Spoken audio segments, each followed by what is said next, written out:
I'm Kieran Howard. I'm the Alumni and Industry Partnerships Manager for KBS, and this is our Alumni Association's Vodcast. That's a video podcast. We do this every week and try and get industry guests and successful alumni here to share their stories. It's very human, topical. We try to be entertaining too, and you always learn something. Tonight is very special because we are actually working together with Kaplan Professional to have brought this theme together, data science, and one of their new courses. You'll find out more about that. They've also helped us to secure this amazing speaker. So tonight we've got Dr. Summer Rankin with us. She was a neuroscientist turned data scientist who has worked on some really amazing projects in the private sector and American government. She is also a teacher, so although she works with complex things like deep learning and neurolinguistic programming, she can also make data science accessible to those of us like myself who aren't exactly there yet. So Summer, how are you doing tonight? I'm great. Thanks for having me on. It's a pleasure to be here, and I'm excited to see so many people attending. This is great. This is a great turnout. Yeah, well, we're very excited to have you here. Would you tell us a bit about yourself, please? Yeah, so I have a PhD in complex systems and brain sciences, which is sort of a behavioral neuroscience with a lot of computational modeling thrown in, and I mostly focused on music cognition and auditory perception.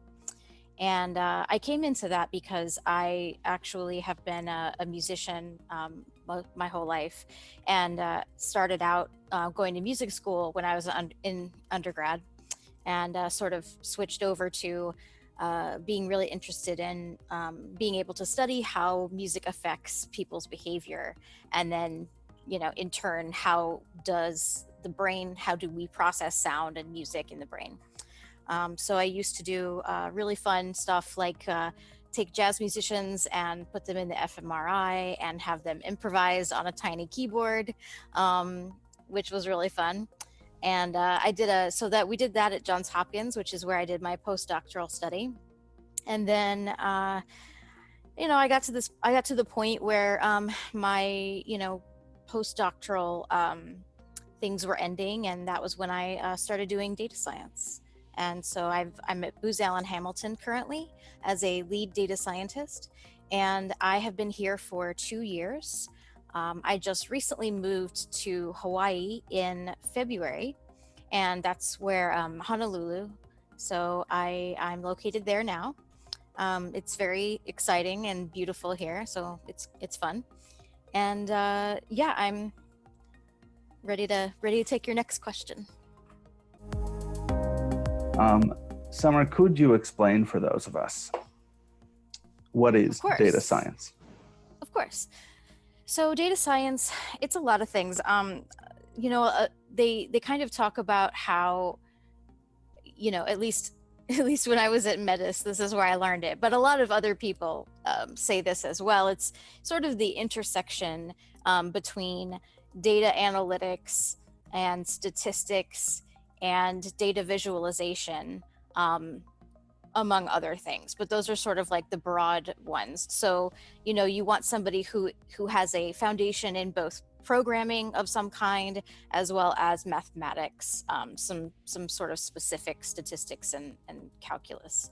And so then the practice of data science is basically just taking data and gleaning insight from that data. Depends on what you do with the data, and what your goals are depend a lot on what the data is and what the business is or your project. So I know this sounds kind of like a broad definition, but it is a very broad field. So it does kind of deserve a broad definition. I think we've got one question that's interested in some specificity. One person in the audience, Grace, has asked, can you explain the difference between data science and machine learning? That might get us more narrowed there. An excellent question. I would say there's not a ton of difference between those two things, right? So I think data science is maybe a little bit of a broader net, and then machine learning is kind of a more specific faction of using mathematics and the way that you use like essentially linear algebra and specific types of mathematics to analyze data. Most of what we do as data scientists when we get to the point of analyzing data is in fact machine learning. And then the other thing that we use a lot of is statistics. So those are kind of the two meat and potatoes, if you will, of like, I guess machine learning is more of a method that we use. Other methods would be things like data cleaning, data engineering, like kind of wrangling the data. That's kind of considered separate from the actual machine learning, but data science would include all of that stuff. That's great. I'm also interested to know, I didn't know about the music, but I think we know that you're a neuroscientist. What are the connections between that and data science, the brain? So when I was doing neuroscience, one of the things that I was looking at was something called 1/f structure in music. And so you can think of 1/f structure as essentially a fractal in time, or fractal structure, if you will. It's basically a pattern that we find in nature that we can quantify with math. And it really interested me that we see it a lot with music, which makes sense because humans produce music, etc.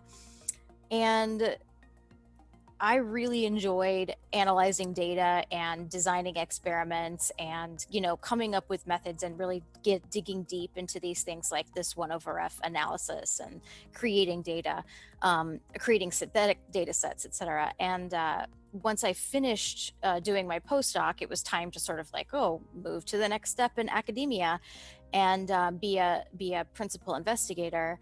And I didn't really want to do that.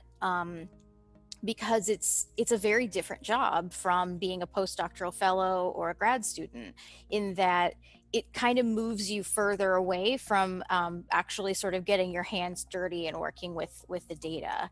And I thought to myself, like, I wish I could, be a postdoc forever. And sure enough, I discovered that data science actually does and uses a lot of the same techniques that I used as a neuroscientist. Things are slightly different, like there's a different programming language maybe, but a lot of those underlying methods and underlying mathematics and principles are all really the same. We're doing generalized linear models and linear regression, and the math is math, and data is data, and it all it's, even though things can be very different, there's a similar thread throughout, for me anyway. What we might be interested to learn, Summer, from you is who are some of the main maybe stakeholders in data science? Is there the main groups affected? Yeah, so I mean, you guys are right. We're all affected by data science, even if we're not practitioners, and even if we cannot see the data that we create. We all constantly create data that is constantly being collected by many, companies that we interact with every day. Some of it we kind of enjoy and we welcome. A good example of this is Netflix. My mom won't get her own Netflix account because the recommendation engine is really good, and she's been like pawning off of mine for so long. She has her like own thing on mine, and she's like, no, I don't want to start from scratch again. It knows what I like. So, that's an example of like really stellar like machine learning that's going on, data science, that we like. But then there's other things that maybe we don't like. So, maybe your phone is collecting GPS information from where you're going, and maybe you're not super happy about that. And so it has lots of varied impacts on our life, I feel like. And another big stakeholder is the government. Right now, we're dealing with the COVID-19 crisis, and kind of trying to figure out like how to walk that line of how do we collect data, how do we collect appropriate data, and then the other industry I work with is healthcare. Healthcare is another one where we sort of have to say, all right, we are collecting data, we want to collect data, how do we protect it? And the big stakeholders, I think, also in this are basically your tech companies. Your Amazon provides almost all, well, not almost all, I would say a good portion of the cloud computing power that most companies use. It's called AWS, Amazon Web Services, a huge stakeholder. Microsoft is another one. We have just a lot of things like, I would also say Facebook and Apple. Okay, well, that's great. I would be interested to know, what are the trends in your industry, Summer? So trends in my industry, I would say that, for those of you that might have joined a little bit late, I work for Booz Allen Hamilton, and Booz Allen is mostly a government contractor. We also do work with commercial clients some, but the majority of our clients are federal government. And I work with the Food and Drug Administration, the FDA. I work with the CDC right now.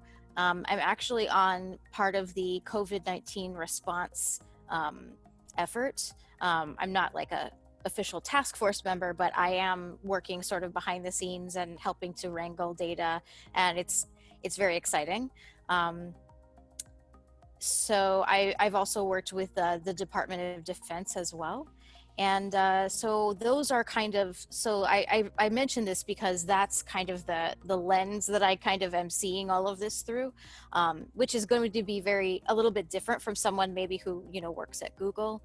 But the trends that I see are companies like mine are kind of moving away from the title of data analyst. So you might see, I don't know how many of you are up on, looking at job ads, but, you'll see a lot of positions for data science, machine learning, data analytics, or data analyst.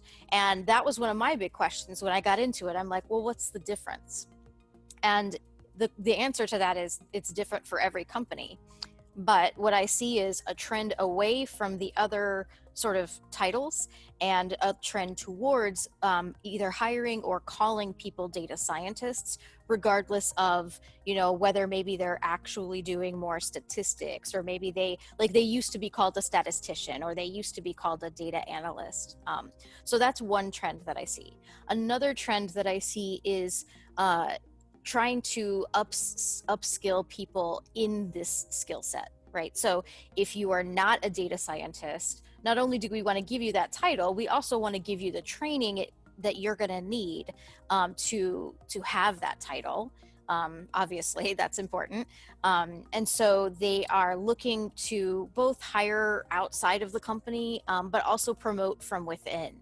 And there's just a lot more positions than there are people at the moment. So it's really a great industry to get into and be part of. So it's really growing right now. I think that it'll peak at some point, but it's not anytime soon.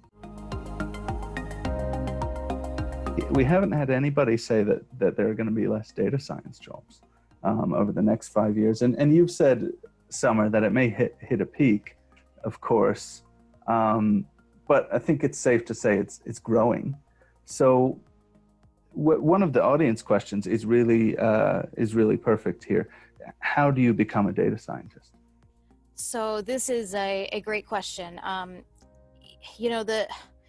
The path is quite varied, especially at the moment. Now, in 10 years, it's probably going to be very like, oh, I have a degree in data science, But right now, people come from all kinds of backgrounds and all kinds of programs. you do see a lot of people who are kind of like this traditional, computer science degree or a mathematics degree or a physics degree who then transition into data science. But you also have plenty of people who maybe they have a background in social science or statistics or the humanities, and they go to a boot camp and take some classes online and do some projects and, get into it that way. Another way that I've seen people get into it is from the position, like I was talking about, from an analyst. So like a data analyst, and this kind of answers maybe one of the questions I saw, is maybe somebody who can work with data and works with dashboarding or works with Excel, but maybe isn't necessarily a programmer. Also I would expect them to have some kind of like domain knowledge that I wouldn't expect from a data scientist. So maybe you have some actual like business knowledge or experience. And then what happens is you sort of get your foot in the door that way, and then you kind of transition depending on how big your company is, right? Larger companies are more welcoming for you transitioning from an analyst to maybe a data scientist position. So that's kind of the other way I've seen people do it. Network. That's the most important thing. I think we can say that for most career types. That's great. And actually, Shagun Kemka has asked a very relevant question to this as well. So Shagun says, my data analysis skills are limited to Microsoft Excel. What applications or language would you recommend I should learn if I wish to become a data scientist? Data analyst. So data analyst. So Excel is excellent. People really myself included sometimes, really underestimate the power of Excel. It can be incredibly useful and powerful if you know how to make it, sing. It's one of the things I actually sort of wish I knew a little bit better. But I've seen people do amazing things. So nothing wrong with Excel. You can do great things there. Get good at it, learn how to do sophisticated things in Excel. The other thing, if you're looking to learn a programming language, Python for sure. Python is the primary language that people use in the data science field. And it's very accessible. It's a good one to start with because it's easy to learn, and then it will help you if you want to go onto something else. Another language that people like a lot, and especially in the healthcare field, so CDC and FDA use a language called R, just capital R. That one's also really easy to get started with too, because you can just kind of like download this studio and get started. And for both of those languages, there is a ton of free,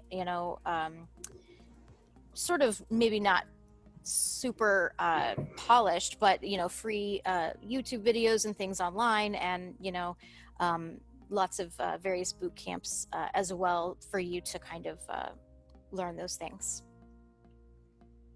Okay, and just one more for me, because I've done a bit too much talking so far. I'm interested in your new job as a teacher, because it sounds like you're a neuroscientist and a musician and a data scientist, and now you've gotten into teaching. What is it that you teach, and why?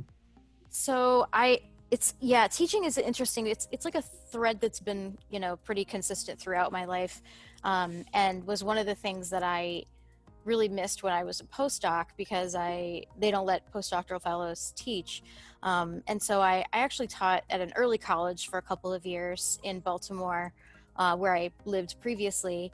And I used to teach intro to computer science to 14-year-olds, which was difficult but fun.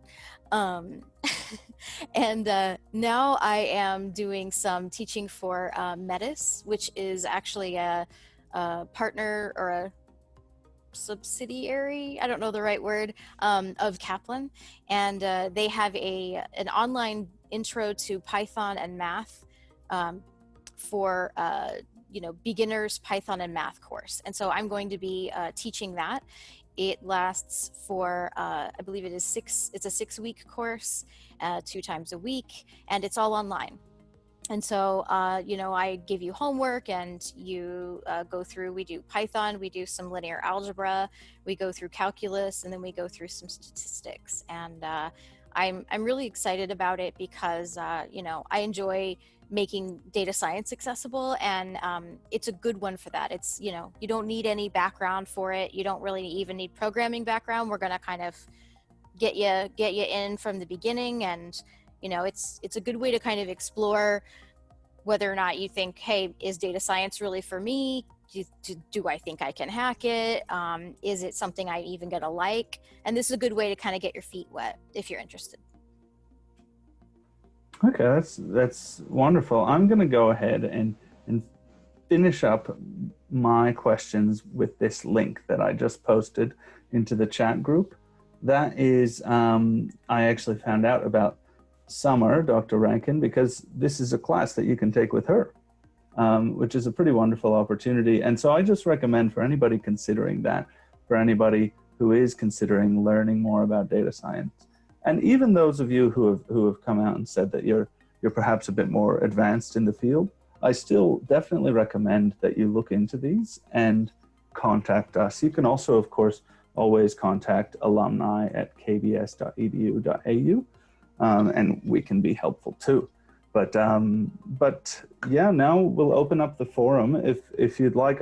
We have some really good ones here in the chat. So is Junis Ibangan, do you have a question that you want to share?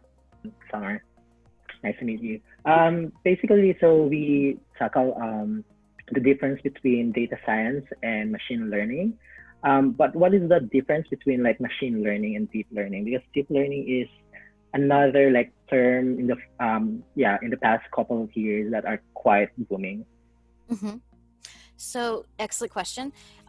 So machine learning is, I would say primarily what I do, and it's kind of your general clustering methods, classification methods, looking at, correlation, doing regression, things like that.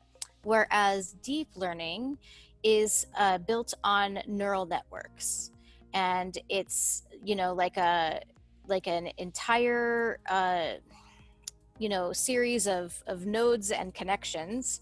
And basically what happens is you have a bunch of data that has a bunch of labels. Like, let's say I have pictures of cats and dogs, and they all have labels that say cat and dog.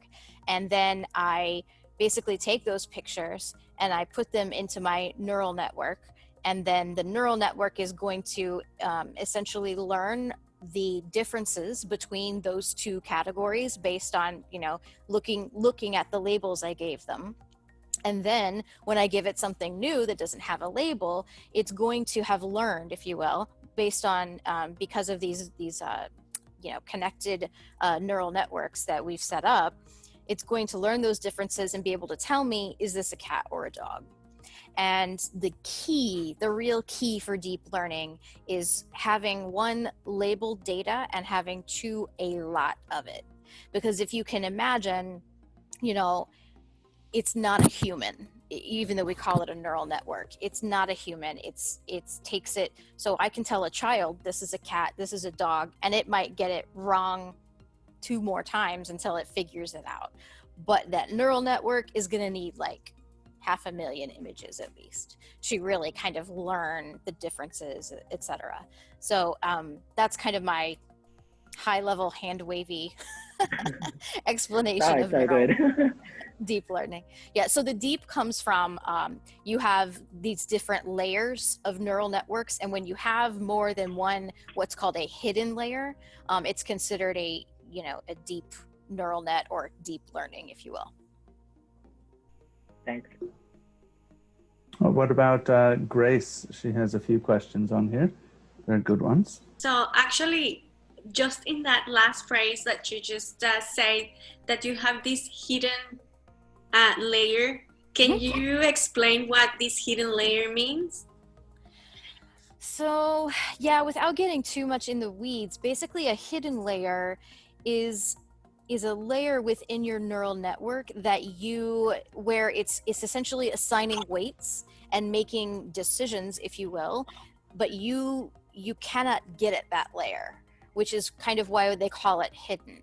And also why they call sometimes, and as business people, many of you'll probably know this phrase, they call it a black box, right? This is a black box. It's a black, oh, we don't want to use that. So a black box, really what it means is how the neural net or how your algorithm is making its decisions is something that we can't get to. We can't see that. So we would say that, and this is one of the dangers with deep learning, right? Because if you have, let's say, a biased deep learning, which to some degree it's all biased because all data is biased, but like, let's say you're using deep learning for something that like assigning home loans or something, right? And it's actually, maybe it's being racist. You won't be able to handle that or deal with that very well because you're not going to be able to get at those decisions. So we would say that it's not a very interpretable method. And so that's kind of what we mean by hidden. It's just that we can't like access those things. Whereas if I'm using like a clustering method or a regression, I can print out those coefficients. I can see exactly how those decisions were made. I can see it based it more on education than income or whatever whatever your features are. Yeah, thank you very much for that. What kind of programming language do you use in data science, and what else is out there besides Python? But you already told me that there is R, and is there, so that you already answered my question, is there another language other than Python and R? Yeah, so another one, I've actually been using it all day, is called Spark. New one, I haven't heard that one. Yeah, Spark. Newer language, and it has a lot of similarities to Python, but it even has like lots of modules. So there's like a PySpark module, which is like it kind of acts like Python, and there's one called Sparklier, which is like an R module, which is kind of funny. And then there's another, like, I guess Scala is another one, but really rare. I hardly know anyone that uses Scala. That we're kind of reaching on that one. Okay, thank you very much for that. Can I quickly ask one very quick question, Kieran? Go for it. Samar, thank you very much for your time in answering my question earlier on. I mean, I love Microsoft Excel and I'm keen to learn more and more, but the big challenge I face is to have a data set to analyze. To start with, so Power Query, Power BI is something which I'm learning now, but having a data set with 1 million entries, because I have to create a data set first before I analyze it. I've tried to use Kaggle, for example, to download data sets, but it is not what I want. Are there any other resources where I can download data sets ready to go to analyze? Oh, that's interesting. I'm actually really surprised that you didn't find what you wanted on Kaggle. That was the first thing I was going to say. Look, maybe I'm not using it right, but I have tried a few things. But I couldn't find the type of data So let me ask you this. Yeah. If I could ask you a question. So what kind of data are you interested in, or what kinds of like text data or numbers or something more specific? Oh, look, anything. I mean, I'm an accountant, so anything which relates to creating a simple dashboard. And I make up data sets all the time. So I made up a data set of 2 point something million records of an airline bookings, traveling between different sites. So I spend a lot of time creating the data set before I actually analyze it. Simple data set which I can actually see insights of 5 years of data. So I was wondering if I can download something ready to go. Yeah, I mean, Kaggle has Kaggle a bit more. Kaggle has thousands. I would encourage you to search Kaggle. But you also have so I don't know how interested you are in like American data, but there is data.gov, which is a ton of government data sets that are publicly available. That's kind of fun. As you might expect, it's not the greatest interface, but they do have a lot of filters on there and you can search for things. June is saying that data.world is a good site for downloading and analyzing data as well. Oh yeah, are they still up? Data.world is great. They have a lot of like sort of almost like philanthropic kinds of data, sort of like, if you will, like do-gooder kind of stuff, which is awesome. And it's like such a great way to get started, because like you can contribute maybe something, you can like, you know, do something useful as well as learn and have fun. We've got one more from Glenn Burke that I think is a very good one that I've thought about as well. What do you say, Glenn? Yeah, hi, Summer. Hi. Nice to meet you. But yeah, so my just thoughts on the whole data science is that it's sort of some form of big brother in many aspects, in that you're collecting data that could be used in any number of ways, depending on who has control of that data, or data as we call it. And I'm just wondering, so we've got a situation in Australia with this COVID-19 app that we have, we've used a company, I think it might even be using some sort of AWS platform, whereby the Australian government's essentially said, we will guarantee we won't use your information, but we can't guarantee that the American government won't subpoena that information. So I'm just wondering what the governments are doing across the board, because obviously as the global economy grows more, and especially with the way the internet's going now, how that's going to be managed, or is there any systems in place, or is there any like WHO for privacy type thing, which is an international? That would be nice. Yeah. Yeah, that's a great idea. I wish we had that. I think that would be great. You know, I think that looking to Europe for these things is one of the, they're doing a lot more to protect people's privacy. California recently did something where you can actually opt out of having people collect your data, which I can't remember what it's called, but it was recently, I think just like in January or something, it went into effect. And I was so jealous because I went to take myself off of some of these things, and it was saying, oh, if you're a California resident, you can do it. And I was like, awesome.